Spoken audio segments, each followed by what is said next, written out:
Olá pessoal, mais uma parte da nossa aula de transtornos esquizofrênicos e agora eu vou falar das categorias de sintomas para a esquizofrenia.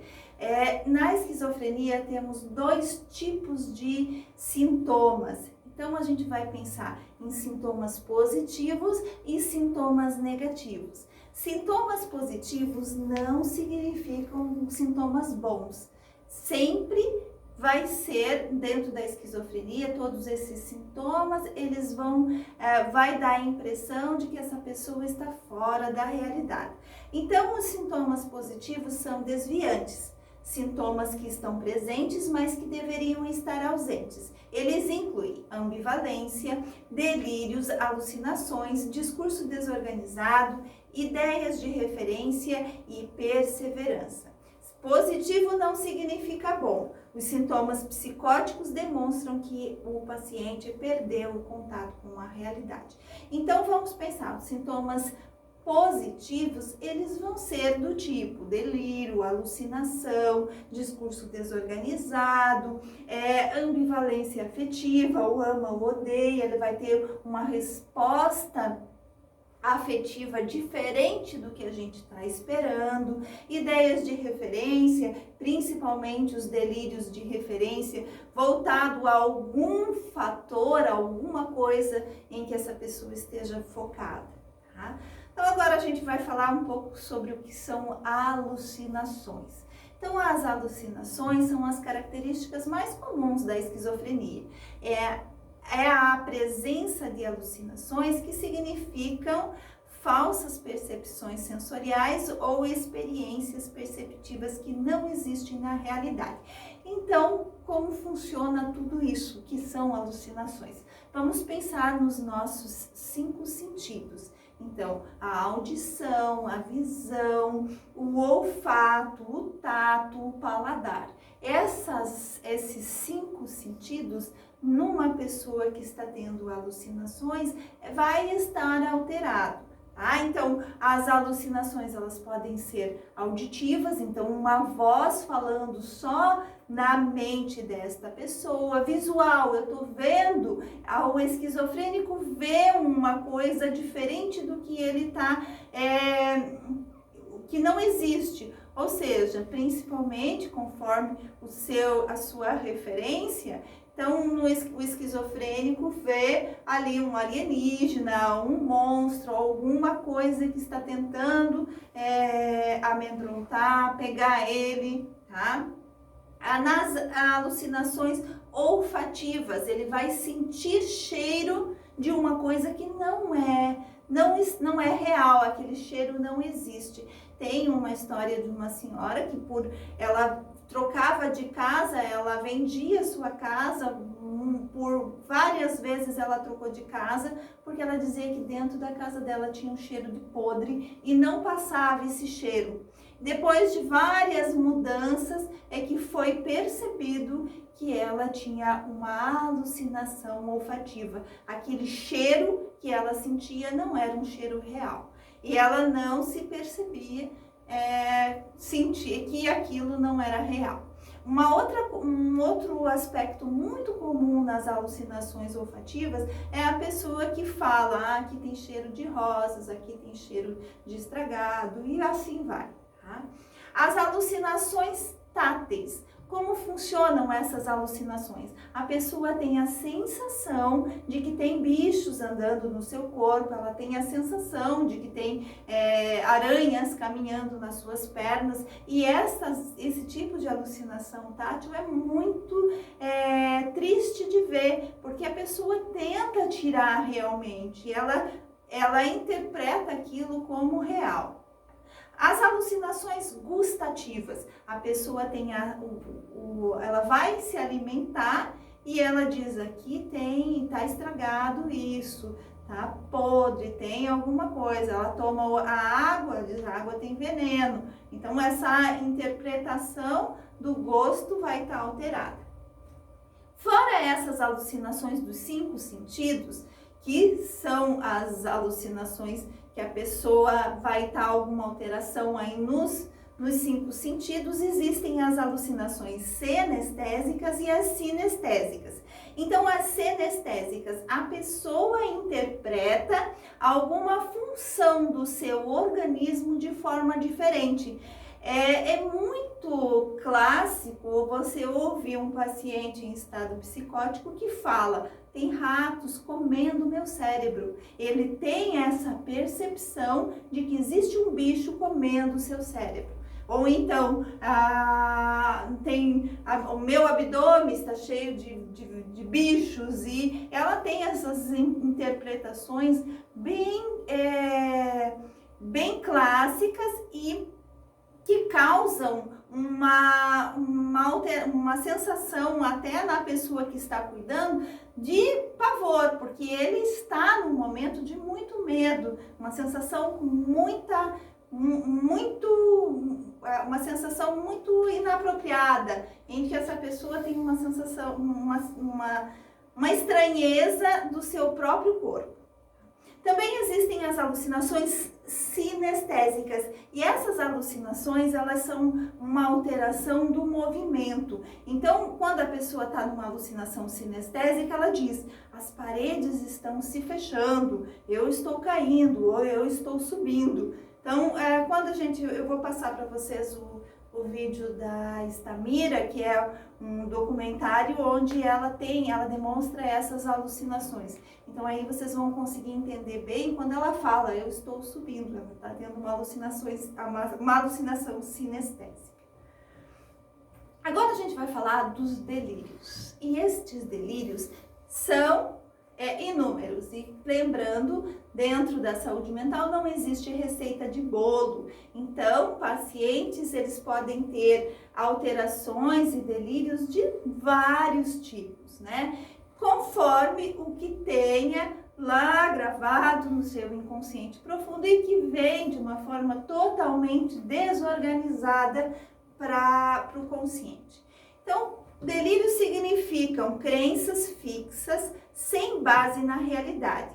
Uma característica comum dos delírios esquizofrênicos é que o cliente tem certeza direta, imediata e total dessas crenças. Uma vez que acredita no delírio, age de acordo com ele. Vamos pensar num delírio bem clássico, que é o delírio paranoide, onde a pessoa acha que o outro quer fazer mal a ele, o outro quer matá-lo. Então, ele vai, porque a gente sempre vai lembrar que pode estar associado, normalmente está associado delírio e alucinação. Ou seja, ele tem uma voz de comando, uma alteração a nível alucinógeno, né, a nível alucinativo. Então, ele vai ouvir uma voz falando que aquele está querendo fazer mal. E ele vai acreditar nisso, com esse delírio paranoide, persecutório, e ele vai se comportar de forma ao delírio, ao que ele acredita. Então, aqui existem vários tipos de delírio, né? Então, os delírios persecutórios ou paranoides, onde acha que alguém está perseguindo, está querendo fazer mal a ele. Os delírios de grandeza, onde a pessoa acha que tem poder, que tem dinheiro, né? Então, uma pessoa acha que tem muito dinheiro, que é muito rico. Ela está fora do que é a realidade. Os delírios religiosos, a pessoa que acredita ter o poder de cura e acredita estar fazendo curas e recebendo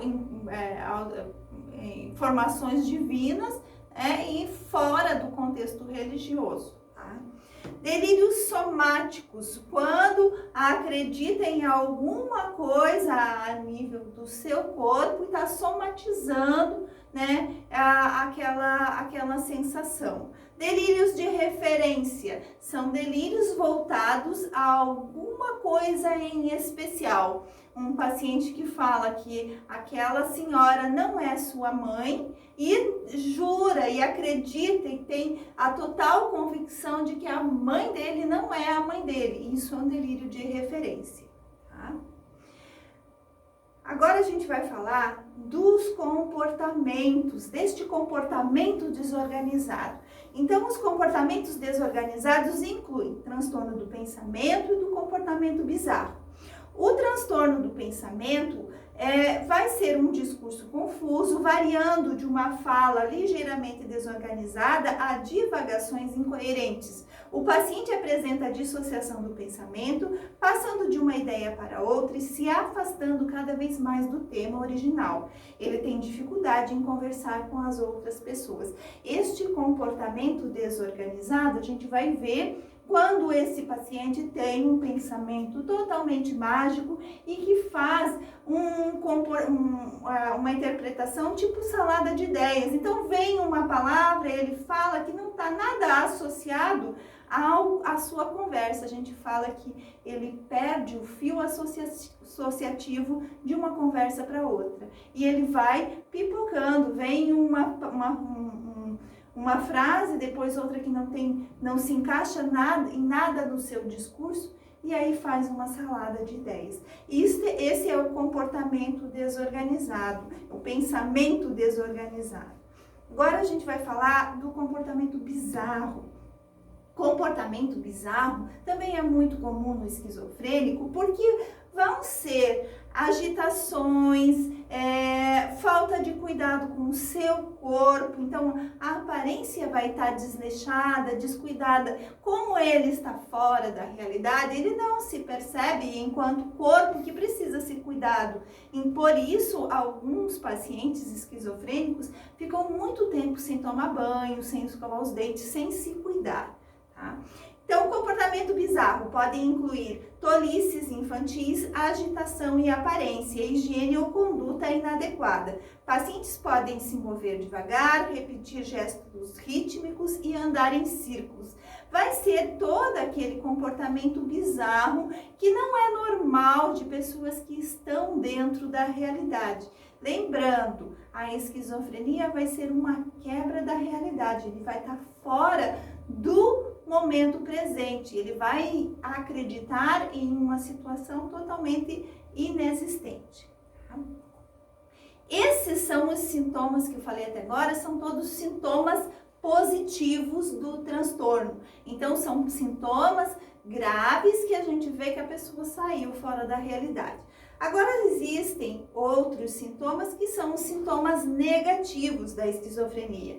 Então, o negativo vai ser sempre um comportamento que também vai mostrar uma ausência de características normais e vão ser do tipo, ele vai ter apatia, ele não vai ter vontade de fazer as coisas, ele vai estar fechado, vai estar embotado, falta de motivação. Então, para fazer alguma coisa para ele é muito difícil.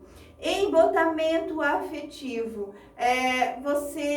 ele demonstra um afeto totalmente diferente do que é esperado. Às vezes tá com saudade de alguém, mas ele não consegue demonstrar, porque ele está fora da realidade. Né? Fala empobrecida, então o discurso vai ficar bem pobre. Você começa a conversar, parece que ele não está mais, o seu cérebro não está mais produzindo contextos e coisas adequadas. Então, as respostas vão ser monossilábicas, ele vai simplesmente não, sim, e não vai ter um discurso adequado.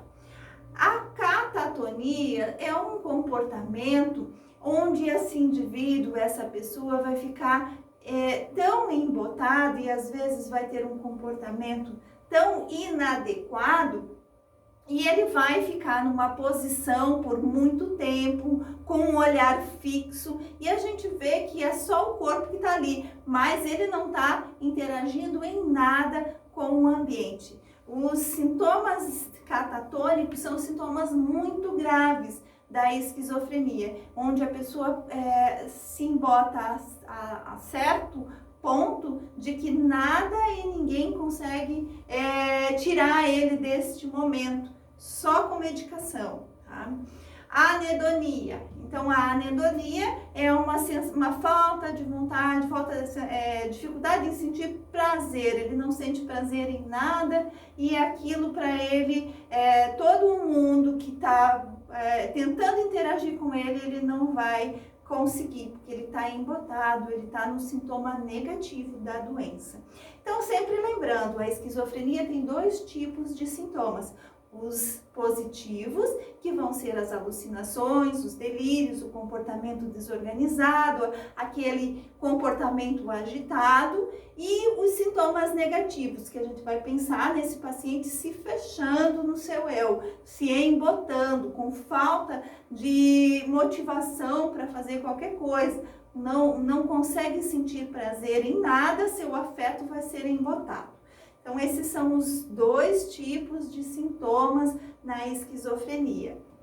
Agora a gente vai falar das fases da esquizofrenia. Então, existem, a gente sabe que o transtorno ele pode vir de uma hora para outra, sendo desencadeado por algum acontecimento, ou então no curso mais comum da doença, em que a pessoa tem um gene predisponente, ela tem uma tendência a desenvolver o transtorno, e ela vai 1 ano antes da fase ativa da doença, ela vai passar pela fase prodrômica, que é 1 ano antes do surto psicótico, a pessoa evidencia um claro declínio em relação ao seu nível anterior de funcionamento. Ela pode se retrair dos amigos, passatempo ou outros interesses. Pode apresentar um comportamento peculiar, descuidar na higiene e na aparência pessoal. Vocês já assistiram um filme, né, que dá sequência às nossas aulas, o filme do Shine Brilhante mostra muito bem essa fase prodrômica, onde ele está totalmente descuidado na sua aparência, ele não consegue se perceber mais. Foi antes do surto e o que ele faz? Ele vai dessas escadas e ele esquece de colocar a parte de baixo da roupa. Então, ele só está de blusa. A pessoa interpreta a vizinha ali, cumprimenta ele e ela se assusta pelo seu comportamento. Ele não estava percebendo isso.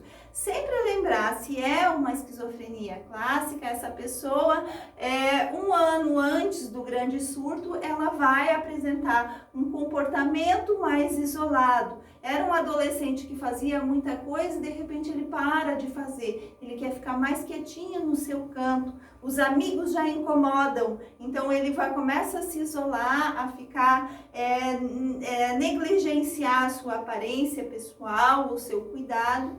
Então, às vezes tem que tomar muito cuidado, porque pode ser uma fase antes do grande surto da esquizofrenia. Agora, a fase ativa desta doença. Então, durante a fase ativa, desencadeada comumente por um evento estressante, a pessoa apresenta sintomas psicóticos agudos, como alucinações, delírios, incoerência ou comportamento catatônico. O déficit funcional se agrava. Então, na fase ativa, é um momento onde, por algum desencadeante estressor, no caso do filme do Shine Brilhante, foi o concurso.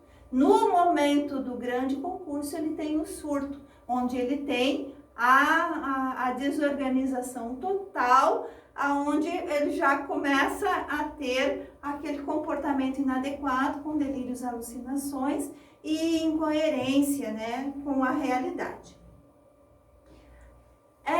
Até 1/3 dos esquizofrênicos apresentam um episódio agudo. Outros têm exacerbações agudas repetidas da fase ativa. E a cada episódio agudo, o prognóstico piora. Por quê? Porque, lembrem, é uma descarga de neurotransmissores inadequados. Então, quanto mais momentos de psicose essa pessoa estiver, mais dano neurológico. E daí a gente vai pensar numa pessoa com muitos anos da doença e você olha para ela e imagina, será que ela tem deficiência intelectual? Porque seu comportamento vai ficar muito infantil, muito diferente do que no começo da doença. Tá? A fase residual. Então, Então, durante a fase residual, o padrão da doença pode se estabelecer. Os níveis de incapacidade podem estabilizar ou pode aparecer melhoras tardias. Esta fase residual é depois do surto, o que fica. E aí a gente vai pensar e a gente vai lembrar que o tratamento ele vai ser para sempre. Então, vai ter que tomar medicação, vai ter que controlar e estimular essa pessoa. Na fase residual, essa pessoa não vai estar na psicose, mas ela tem a doença esquizofrenia. Então, é estímulo, é orientação na terapia ocupacional, fazer esse cérebro trabalhar e fazer novas conexões para que aconteçam essas melhoras, tá? Por quê? Porque se a pessoa ela tem uma tendência na fase residual a ter sintomas negativos, então ela vai ficar com falta de motivação. É nesse momento que a gente tem que estimular de todo jeito para novas áreas do cérebro serem estimuladas. E as remissões? Então, embora poucos esquizofrênicos retornem ao seu nível de funcionamento pré-doença, podem ocorrer remissões completas. Então, assim, é uma doença grave, é uma doença muito séria, mas se bem cuidada e bem controlada, acompanhamento adequado, estímulo, a gente pode pensar nessa pessoa vivendo num padrão de vida dentro da normalidade, igual antes da crise psicótica. Então, essas são as fases da doença, da esquizofrenia, e até a próxima parte da aula. Obrigada!